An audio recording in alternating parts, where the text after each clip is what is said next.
Esquire is definitely back. Definitely. Titty bum bum, a titty bum bum, a titty bumbaroni, a titty bum bum, a diddle-ide low, a diddle-ide-do. Don't get in my way, or you'll have to go. I'm back, clickety-click. Charles Endell, Esquire. Steady with a torch, son. And not so fast. Oh, it's a hell of a climb, Charlie. We could have taken a lift so we could. It's only 3 stories and you want a Sherpa porter. I'm out of training. State you're in, my old granny and Govan could take you. Shine the torch this way. Right. On the Yale so as I can see the phlegm. The what? The phlegm. This piece of celluloid is known to the cognoscenti as a phlegm. In the hands of such as myself, the gates of heaven would fly open at his touch, provided always they have a Yale lock.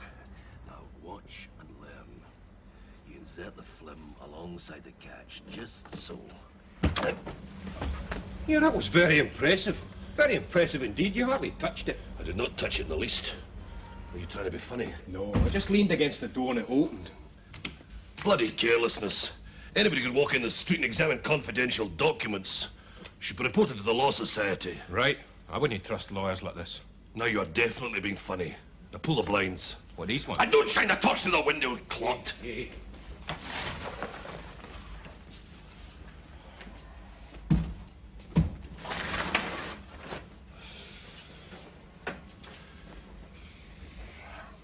Right. We'll start with the filing cabinets. What are we supposed to be looking for? I'll tell you where I find it, but it should be marked Endell, Charles Buchanan. They not be under E. Oh, they did not waste your time at the finishing school. I'll look over here. Oh, clumsy clot. The name some of these ponces have got, eh? Forbes, Forbes.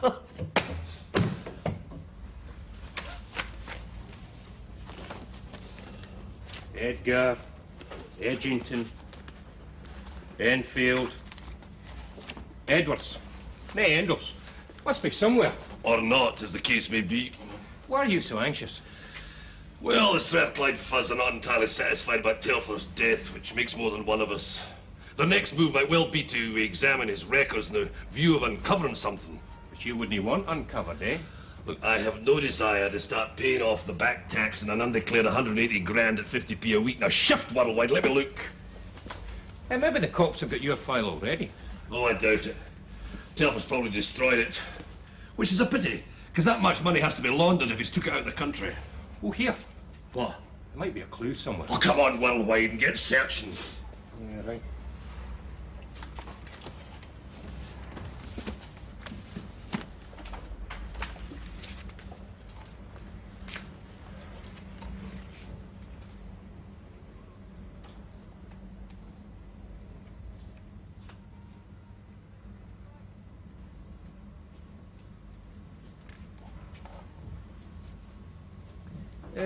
Charlie. Uh-huh. Telford, what did he look like? Dried up prune, late 50s, half-moon specs, and definitely not a classy dresser. Well, he is. Who is? In there. What are you talking about? In there. Oh, come on, son, really? Don't make any sudden moves, Mr. Endell. I won't. But I should tell you, this isn't the first time I've found myself staring down the wrong end of a shooter. Although the others were probably a bit more modern. A family heirloom. And I should tell you that it's just as effective today as it was when one of my forebears used it to blow open a redcoat officer's head at Culloden. Very impressive. Not really, they were both on the same side. The weapon throws to the left. More likely to blow up in your face. But even if it didn't, I should draw your attention to my dark-complected minder here, who has gone 5 rounds with a well-known pugilist and who will die for me upon command. He might just do that, Mr. Endell. Which, since that cannon of yours only fires 1 ball, could leave you with something of a problem. What problem? Me. No problem. No. Take him, Hamish. All right. That was not according to the Queensbury rules. I make my own rules. You may care to know, Mr. Endell, that in addition to being proficient with most makes of firearm, quite expert with every type of explosive device, and pretty good with sharp-edged weapons, I'm also a black belt in judo with a working knowledge of karate. Well, why don't you come out of that cupboard and we can discuss the situation like adults? I thought exactly. Finbar Forbes, Major. Charles Buchanan, Endell, Esquire. Permit me. Thank you. Since we both entered these premises in a clandestine manner, I assume you've no more right to be here than I have. True. So neither of us is going to start shouting for the police, eh, Major Forbes? Oh, yes. That's your file on the desk there, isn't it? Correct. I gather you were less lucky in finding your own. Some small matter of tax records. Something of the sort. But you have the advantage of me. In birth, breeding, and education. What else? Well, you know why I'm here, but I don't know why you're here. Well, no, I don't see that that's any of your damn business. True. Hamish, grab his file. When I give the word, it's a 100-yard dash. Now, Major, do we talk? Why not? We have a mutual interest. The vanishing Telfer. Exactly. He was handling a business transaction for me. And it wasn't strictly kosher. Depends on how you look at it. Nothing wrong with a man disposing of his own property, is there? Wouldn't have said so. The government, unfortunately, take a different view. Bunch of hooligans. They've got it in for the small businessmen. You're a small businessman. General dealer. Pictures, books. Interesting. My own problem concerns a picture. A Gainsborough. I'm trying to sell it. Telfer had found a foreign buyer.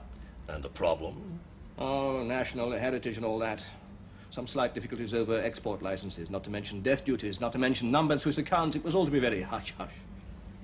Now that Telfer is no longer with us. You would find it embarrassing if other eyes were to light upon the correspondence. Just so. Since we are now companions in misfortune, perhaps you would tell the Commonwealth citizen to let me have my file.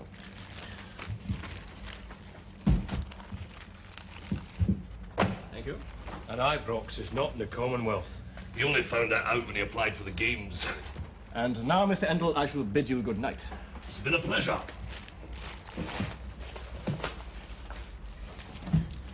Just one thing. How did you get in here, Major? The same way you did? A credit card will take you anywhere. Ponce.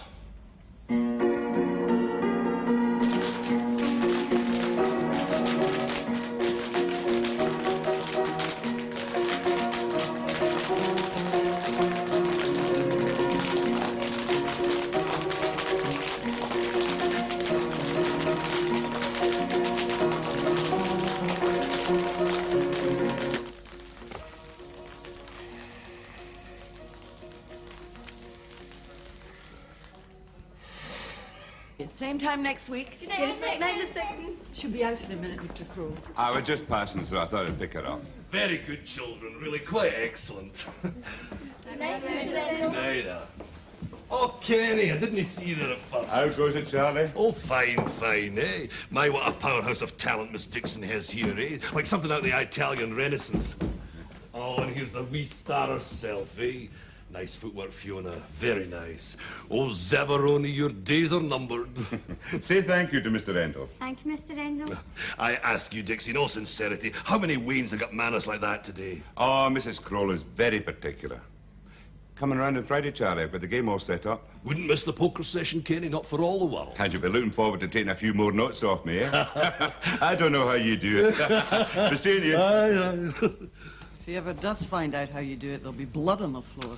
And what's all this stuff about nice footwork? Fiona Crowell's got 2 left feet and they're both mounted backwards. Well, don't tell anybody, but her father borrows them to deal his cards. Oh, you're doing all right, are you? Well, King Kenny provides me with a small but steady income. The man has what you might call a mobile face. Marking the cards is a mere formality. Well, Mark and Charlie Endell could be a mere formality. Right now, I want some of your small but steady income. I'm late for a business appointment, Dixie. If it's the rent or anything trivial like It that... isn't the rent and it isn't trivial. In the office. 50 quid. 50? For operator calls to Hamburg, Amsterdam and Copenhagen. I didn't make them. No, I did. I forgot. It slipped my mind. 50 quid's worth of amnesia. What were you doing? Getting back into business. I mean, one doesn't re-establish oneself in the trade after a 7-year lapse with a brief hello, this is Charlie and how's the wife?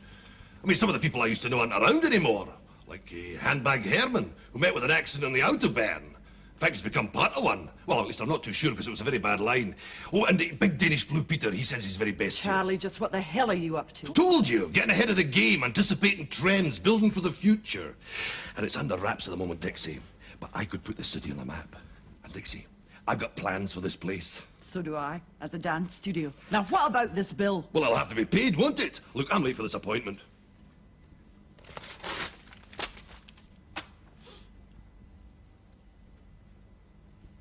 A measure of my confidence, Vint. No more. £12.50. At current market prices. But pretty soon you won't be able to give them away. Tear another one in half, Hamish.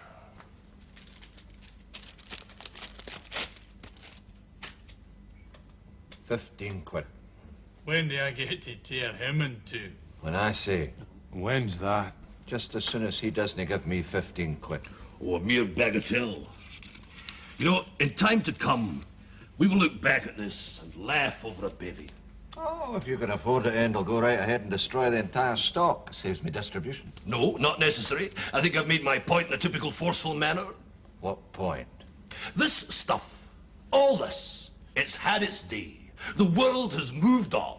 What the hell's he on about? The new technology. Microprocessor, silicon chip, solid state. In 4 words, the home entertainment industry. Eh? Oh, I'm not saying that adult literature will disappear entirely, but it will definitely be small potatoes when every wee subsidised council house has got its own wee subsidised video cassette recorder and its playback, still frame and slow motion facility. And my purpose here today, Mr. Vint, is to let you in on the ground floor.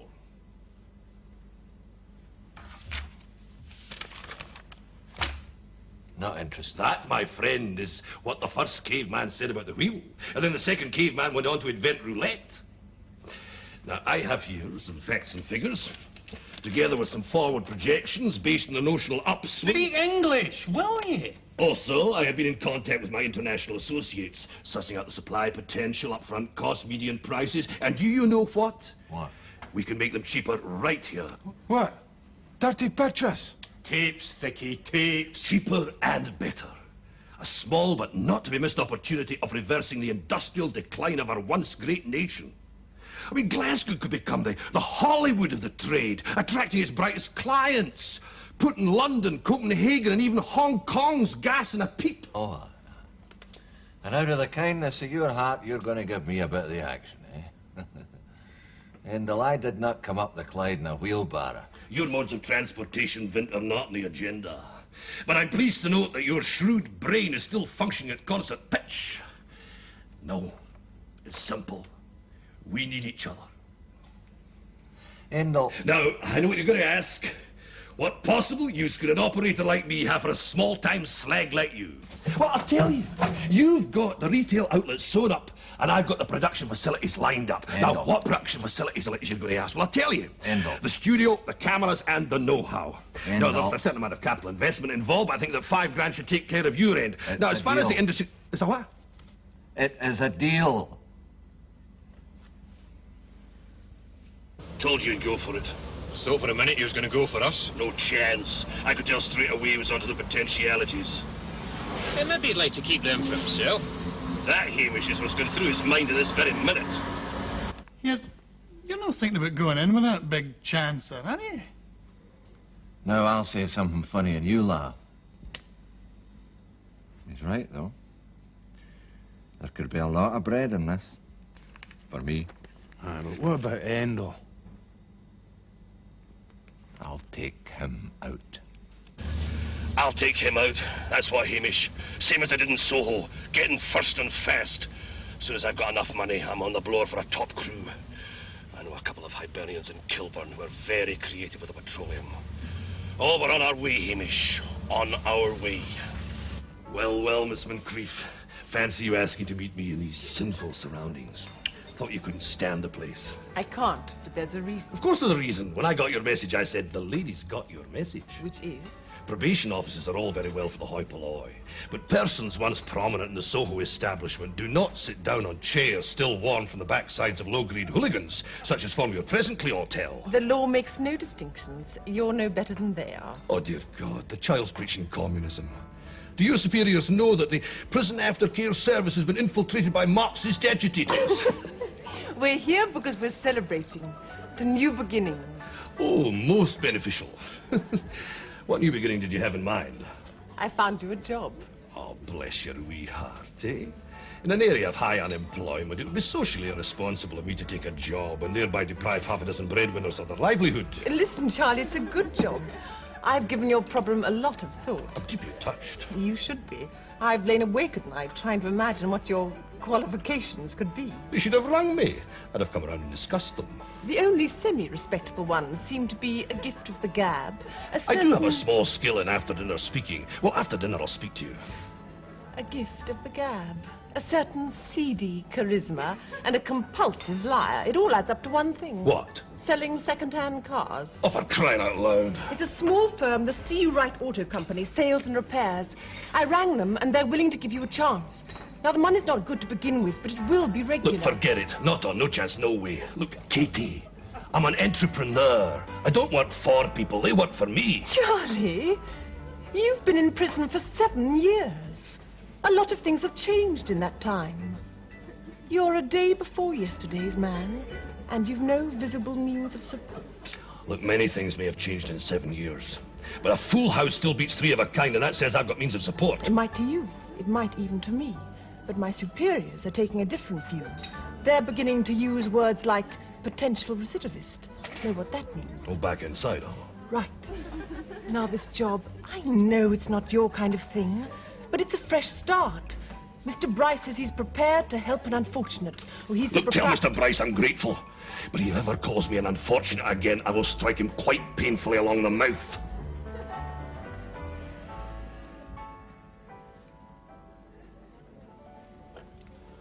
I was trying to do my best for you. I know, Kate. I mean, a used car salesman. Well, it's up to you. But I hope you'll give it a try. If you don't, there's a limit to the half-truths I can put in my reports.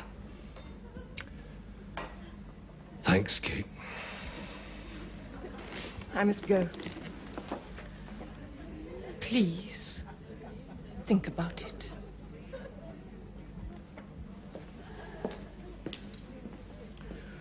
Think about it. Charles Endell, you have not come home to die. Oh, I'm definitely back.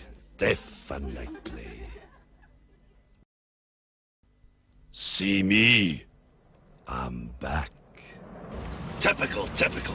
Just as I'm ready on the launch pad of success, waiting for blast off, some good-looking upper-class trot comes along and blows out the touch paper. Charles Endell. An employed person under the Act. Where did you say this place was? Well, just a minute. I See You Right Auto Company, Govern. You're joking. Worldwide, I am not in a jocular mood at this present moment. But that's where I got this limousine. Did you know? Hey, what's the place like? A usual backstreet operation. They're into second-hand cars. Well, that much I knew. Sometimes the cars become second-hand without their owner's consent. Try not to swerve as I backhand you across the teeth. Am I to understand that your employer, whose feet would not touch the ground if he even looked like breaking his parole, is presently sitting above a hot set of wheels? Don't be daft. Who's going to nick a thing like this? Too flash. No, it's Avengers, Allegros, Cortinas. They do a fast respray, change the plates, and then it's down the motorway before the parking meter's gone on to excess. I'm reassured, Hamish. Well, the situation is not without a certain humour. Certain possibilities. Pull up at the next phone booth.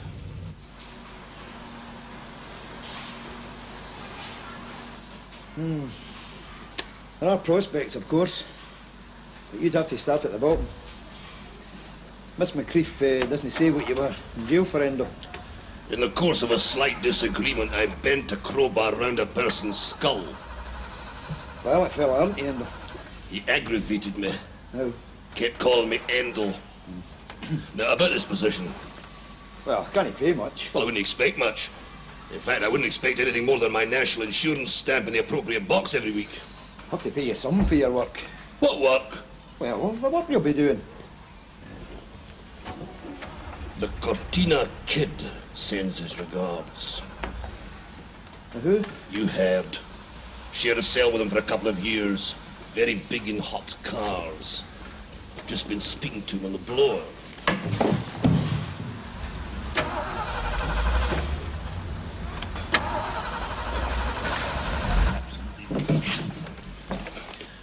Now, that being the case, Mr. Bryce, I think we understand one another. You want a job? In theory. Now, I fancy something in middle management, say executive status with a few perks at, say, 8,000 a year. I can't afford that. Well, since you won't be paying it, you won't have to. It's only a kid on. I mean, there's the income tax deducted at source. Well, never having paid any, that aspect naturally slipped my mind. Never mind, I'll carry. How much? 2,000 at least. 2,000? Then there's the payroll tax, pension, national insurance. Oh, wait a minute. I'm prepared to take a cut in salary. What lets me in for a £5 a week? Well, you're knocking on a bit. I could put in the books as an apprentice something. Me? Shop floor fodder? That's the best I can do. And as you said, it's something a kid on. Well, I suppose that'll have to be that. At that level, though, there's just one thing. What? You'll have to join the union.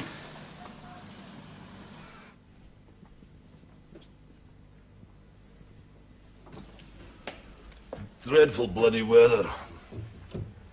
Anything there for me? Expecting something? Oh, some replies from some former associates regarding the capitalization of a certain project. I've sent out the prospectus. All I need now is the Mazuma. Seems the slags can't even afford the stamps to reply. Hold on. There's this. Oh. The repairman. Oh, what? It's the official organ of the West of Scotland Motor Carriage Repairman's Amalgamated Friendly Society. The Wosamcrafts. You must have heard of them. Not recently, no. What's a Wosamcraft? It's the official union of which I'm a fully paid-up member in good standing. This load of rubbish comes free once a month. Well, I expect to see you carrying the banner next May Day. How did you get into organised labour? Oh, Dixie, the only labouring I've ever done was organised by a couple of hefty screws in the Wakefield laundry. Was that before you got the job in the prison library? How did you know that? Charlie, in the Lubyanka, you'd get a job in the prison library. Look, I know this is a silly question, but what are you doing in a trade union? Well, Bryce insisted. I mean, I see his point right enough. The kind of operation he's running, the last thing he wants on his doorstep is a scuffle between the pickets and police. Yeah. Look, Charlie, I've never actually said this to you before, but I'm tempted to now. Don't. Sounds like something indecent. Why don't you go straight? It was. I don't mean some dull, ordinary job, but something that would make use of your talents.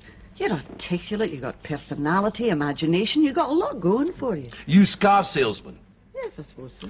Look, does Charlie Endell look like one of nature's wage slaves, clocking in and clocking out, saving up his luncheon vouchers for the big Saturday blowout, counting the days until he gets his gold watch and a pension? All right, I won't say anything again, but honestly, Charlie, you're going to have to do something because...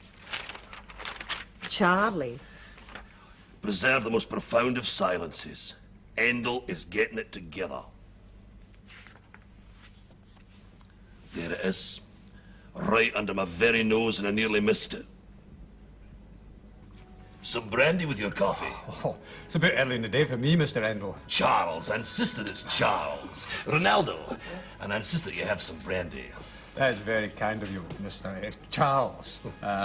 No, this is quite an experience for me. It's not every day a trade union official gets taken out for lunch by one of the members. In fact, it's the first time for me. I'm astonished, John. Simply astonished. Hey, John, all right? Yes, of course, Charles. Well, we'll just call this a small token of appreciation of your years of dedicated service to the West of Scotland Motor Carriage Repairman's Amalgamated Friendly Society. Oh, I think you exaggerate my modest efforts. Not a bit, not a bit. Ronaldo, 2 large brandies and leave the bottle on the table. As it happens, I have extensive contacts in the movement, and they're never done expressing their admiration for the responsible and effective manner in which your union has conducted itself over the past 94 years. Really? I sometimes get a different impression at Blackpool. I think one or two of the brothers think that we lack what you might call militancy. Our last strike was 1934 and we lost that one. Can't win them all, eh? Mind you, as I was saying to Len, moderation and restraint can be carried too far. Endell, though. Splendido.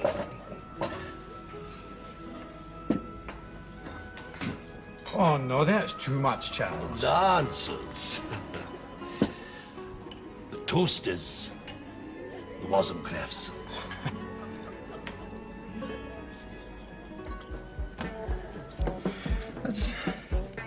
There's certainly one thing that puzzles me. According to our records, we've only had you in membership for 3 weeks. True, very true, John. I'm an activist. No time for the apathy which is so detrimental to the collective bargaining process, which in the end can only lead to industrial chaos. Now, it's my earnest intention to stand for some local office, such as branch secretary or shop convener at the earliest opportunity. Well, I don't want to discourage your enthusiasm, but you see, I don't think, Well, we can be honest with each other. Well, I don't think apprentices are eligible. That's another thing that's been puzzling me. Well, there's an explanation. And I will whisper a simple phrase in your shell likes, in the knowledge that it won't go any further. Workers' cooperative. Not a word. Oh, no, there won't be. Because I don't know what you're talking about. Shall we say simply that at this point I have an enterprise in mind which I propose to finance from my own resources and which will create new job opportunities for the membership of the Wozencrafts. Oh, well, that's very And kind I'm of going you. to start at ground level so as I can experience at first hand the feeling of the shop floor. I mean, there's too great a gap between labour and management, which is hardly surprising when the lousy skivers go off for 4-hour business lunches. That's very true, Charlie. Of course it is. Let's give this one a quick death with another toast, eh? To the Union. To the Wozencrafts. Of which I've only one criticism to make. The pension fund. There's nearly $500,000 in it. Go on. You interest me. Well, it's the game, isn't it? All the big unions are into the work of art scene for their pension investments. I mean, what good's money these days? You want something that'll appreciate in value, as well as saving the country's cultural heritage from falling into foreign hands. I wouldn't sell for less than 100,000. Well, that makes it easy for me to work out my commission. Which would be? 10%. 5. 7, and I'll take half in advance. A quarter, when he agrees. Well, there are procedures. I mean, it has to go before his executive and his pension trustees. Could take time. Meanwhile, my own expenses have not been inconsiderable, and I would not dream of touching my investments. I could manage 500 down. It's always a pleasure to do business with a gentleman. You'll get it when I meet him. And you'll meet him when you sign the contract. I suppose he'll want to see the painting. Of course. And I've given the matter some thought. It's a very nice cut, Hamish, eh? George Bernard Shaw wore one of them. Who? Oh, Dixie. Nice, huh? Quite and tasteful, what? It should be. That's the most expensive tailor in Glasgow. Now, no one of real breeding would have to look at a label to know that. So, whoa. Do you think it's quite, you? It lacks my usual sophistication, I agree. But it's quite appropriate to the occasion. Mind you, it is quite new. Hamish, I might have to ask you to stand in it in the rain for a couple of hours. Oh, like me to get the squeak out of these for you while I'm at it? Not your size, son. Charlie, where did you get the money for all this? This should cover the on-phone call to give the rent. Look, just tell me, where does all this come from? Oh, you've seen nothing yet. The pièce de résistance. Make a few heads turn, eh? It'll do that. What are you planning to wear as accessories? It's for you, Dixie, darling. We preze. Charlie. Oh, it's fabulous, Charlie. Must have cost a fortune. Ah, well, we can't go to a place like that without the gear, eh? A place like what? Our Chinook house. We were asked up for a country house weekend with Major Forbes. But why? Just a small matter of business. You know, it seems the most natural thing in the world for me to be spending a weekend with a county set. My proper ambience, as you might say. Does Major Forbes know about your record? No, there's no reason why you should find out. As far as the Major's concerned, I'm a legitimate businessman engaged in a fine art caper. And it's all thanks to the influence of a good woman. Who? Me? Ah, you hen. That wee homily of yours, I took it to heart. £7 seems a reasonable commission. Now, don't get ahead of yourself, Charlie. Maybe this man Roberts might decide he doesn't want the painting. No chance. He's been psyched. He's impressed out of his mind at being asked to spend a weekend with the gentry. Now, I'll ask you for the last time, is this deal legitimate? The picture's genuine, the transaction's genuine, and the contract's right here.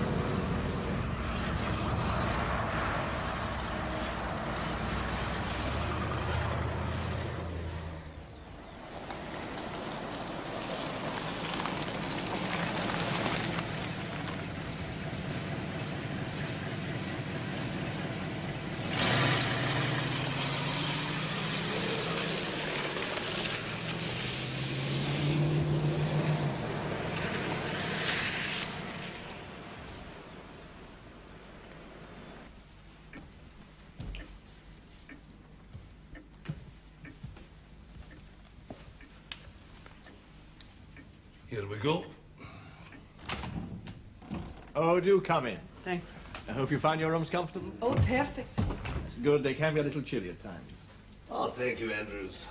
Do come and join us by the fire. Aye, darling, come away here, that's it. Just having a look at my little picture here. Oh, yeah. I was just saying to the Major, I don't know much about art, but I'm sure it's worth every penny. Well, you mustn't take my word for it. You want to have an independent valuation and, of course, get one of these expert chappers along to authenticate it. Oh, a mere formality, a mere formality. You know, standing here in the presence of great art, John, it makes a man feel humble. Aye, it does that. And I was just saying how well it goes with the curtains. Yes, I'm sure the Major could throw them into the bargain for a few extra quid. You know, that picture will have doubled its value in 5 years, John. You take my word on it. Will it really? Oh, once the news gets round about the stroke you've pulled, they'll never laugh at your card vote again. Oh, well, look, I wouldn't want too much publicity. Quite so. The matter should be handled with discretion. Well, dinner appears to be ready, so if you'd care to take your places. Miss Dixon, Roberts, Mr. Endell. Yeah, darling. Shove in there. The other two are late. Are you expecting other guests? Well, I did invite the Chief Constable and his wife, but they have another engagement. We nearly remembered one ourselves. I beg your pardon? Oh, just a wee private joke. We're being joined by an old friend of the family. She's a sort of cousin, really, several times removed. They're more or less neighbours. I'm so sorry I'm late. A delight to see you. How do you do? I'm back.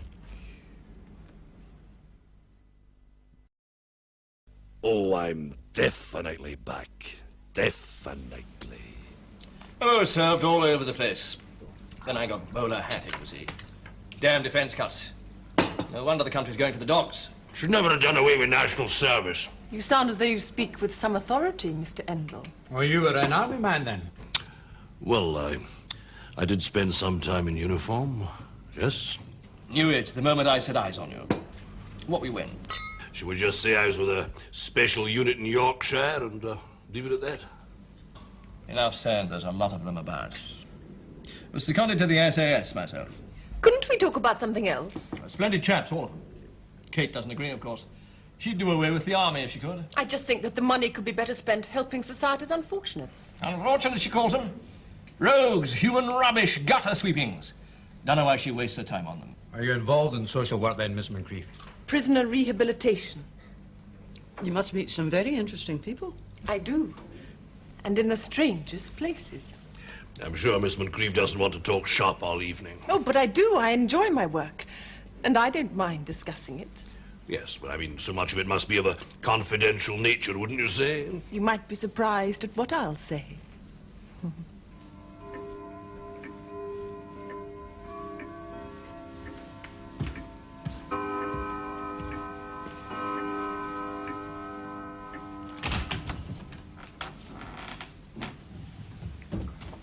Help yourself.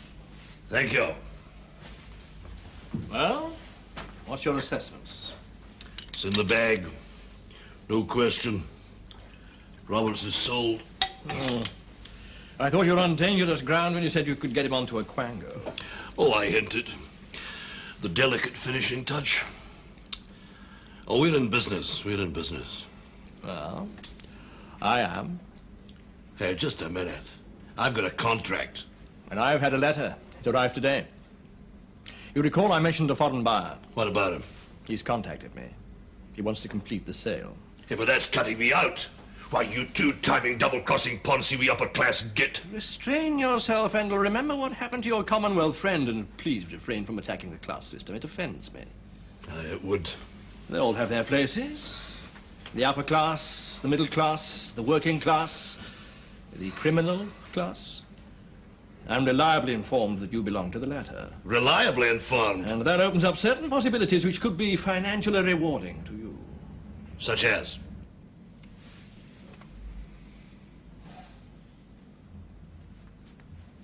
Some time ago, I took the trouble to have a copy of this painting made. It's down in the cellar. A forgery? A copy.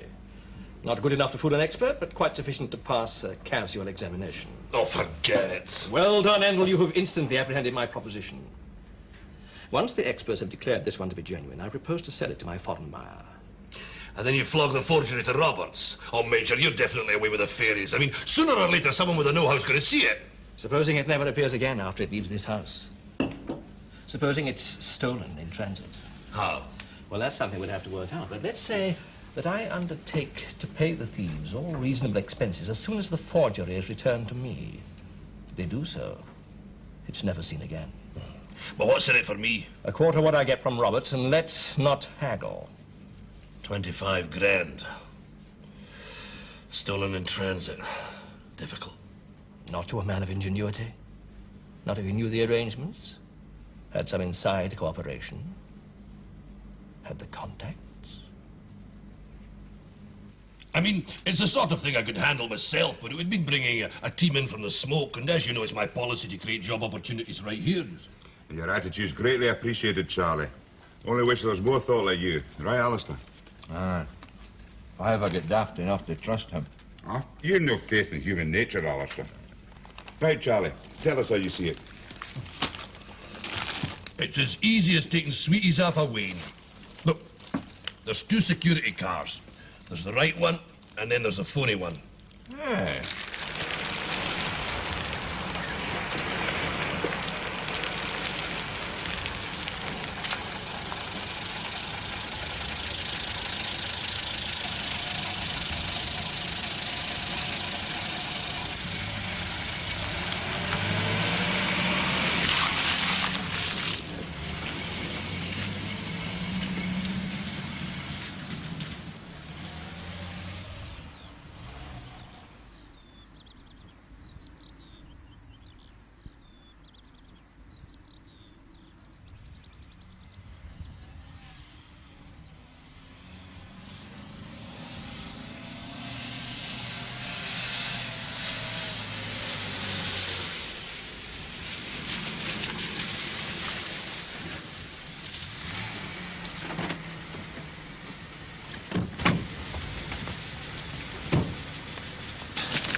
You did arrange for them to come at 1 o'clock.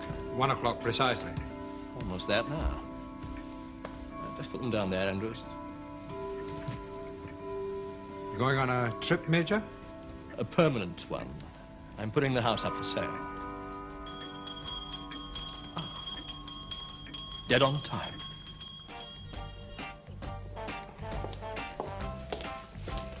Hello. 1 o'clock.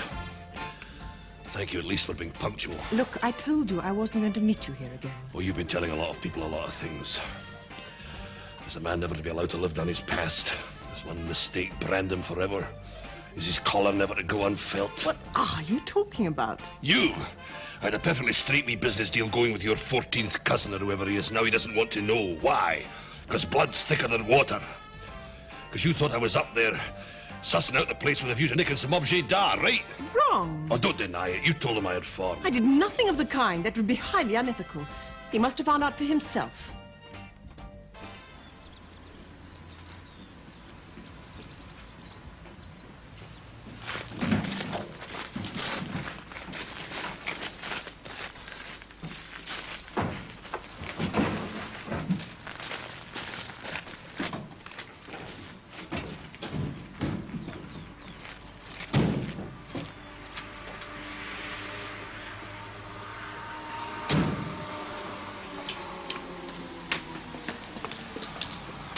Thank you. Thank you very much, Major.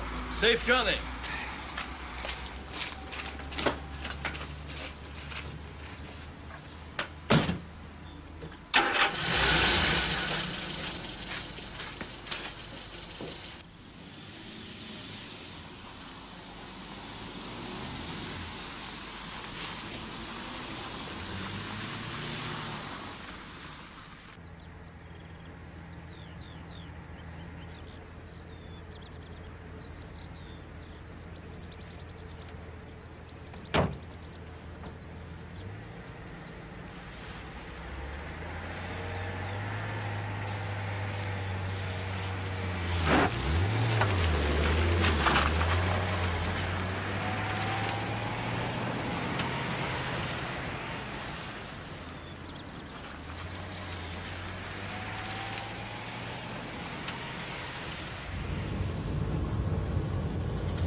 Okay. Right, Marky. Step on it!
Yeah.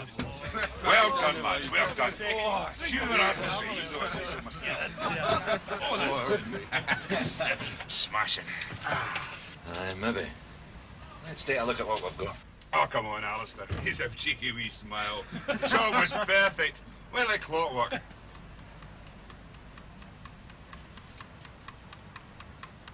Aye. It sounds like clockwork and all. Volare, totiti-boom, cantare, to-to-to-to, they'll deep into deep blue. Just been watching the 10 o'clock news. And was Anna in good form? I know she's in good shape. There's been a robbery at Ardshunach House. That painting was hijacked. Yes, I know. Your brothers have been out at the cop shop all day assisting with enquiries. Now, if you'll excuse me, Dixie, tonight is poker night and Kenny Crow's coming to pick me up. Charlie, did you have anything to do with it? Me? Never. Where were you when it happened? Where I told your brother, in the bar of the Argyle Lodge, having a wee drink with my probation officer.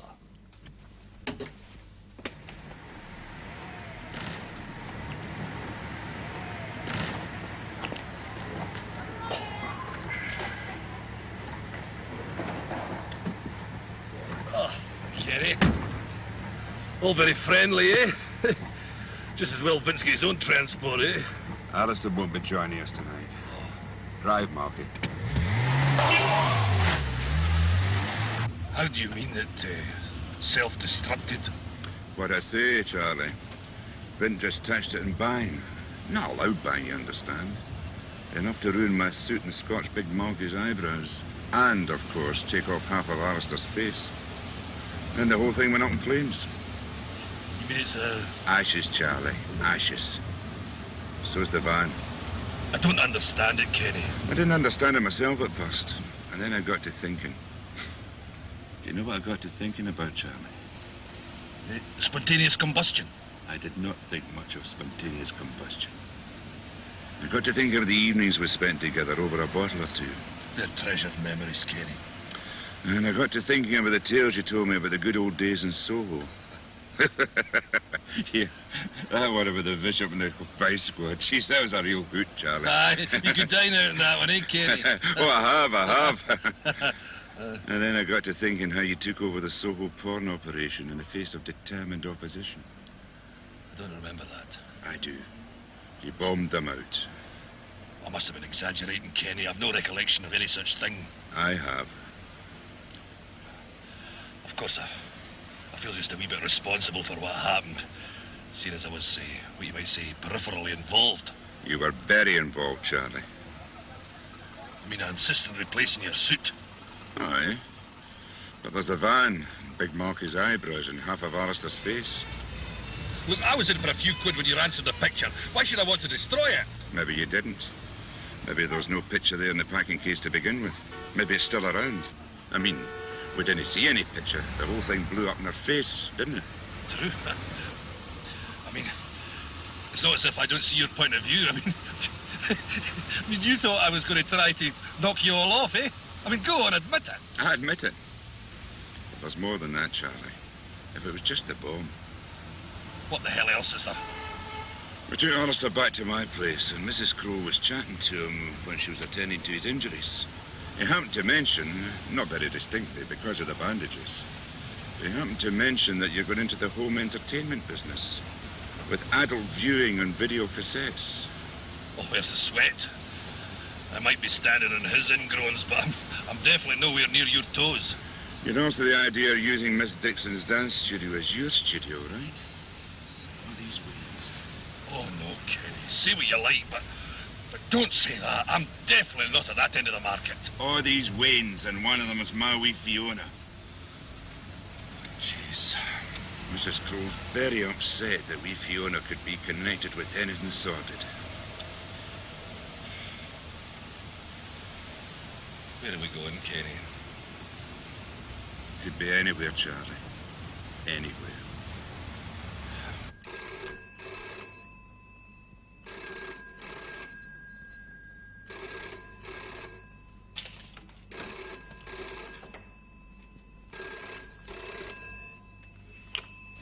Hello? Who is that?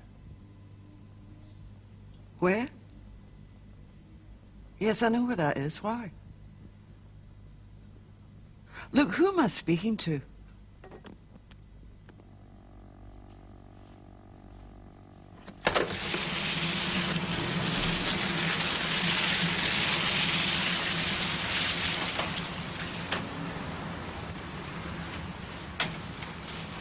Charlie!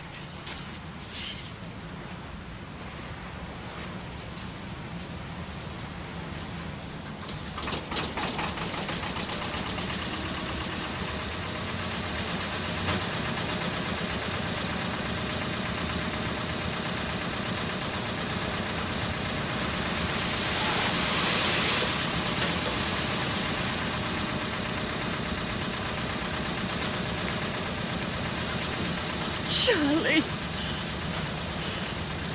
Thanks.